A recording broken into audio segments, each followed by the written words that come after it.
Dandin haga sagale hawasa balla enuf kenne rabbin jedame alhamdulillah. Dandin haga sagale hawasa balla nuf kenne rabbin jednira alhamdulillah alhamdulillah. Kam nabi dia nubositi maka kenya hol kabde kan hawara golufte baka hunda da kabde kan irribanu damaisite alkani fi guya yom dadabde ganna fona hinjetu sabasiti tahamde rako irada kabde osanki sadarboni fi sabilillah. Dandin haga sagale hawasa bala nuf kenne rabbin jednira alhamdulillah alhamdulillah. Kamna media dukana nama fefsitu beka falala waliti kabde kan hirsitu karati ademanu fakati ademanu kan nabata garshiftu kallugna jainom siti kan dogna harjom situ wa nufuka henati fakata nasiritu nugidon kamnu illa billah. Dandin haga sagale hawasa balla nuf kenne rabbin jednira alhamdulillah.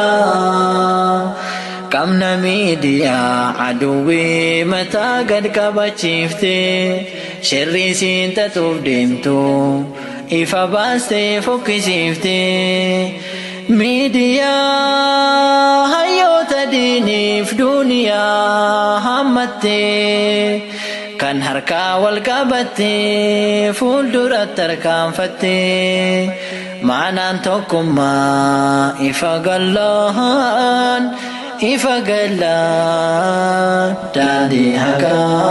Dandin haga sagale hawasa balla nuf kenne rabbin jedame alhamdulillah alhamdulillah. Ammalle dagaga isin habonso gofo sindura jirtu rabbin sinjela hakaso yaro gababa kesa shora gudda tabatani murada kesan gaha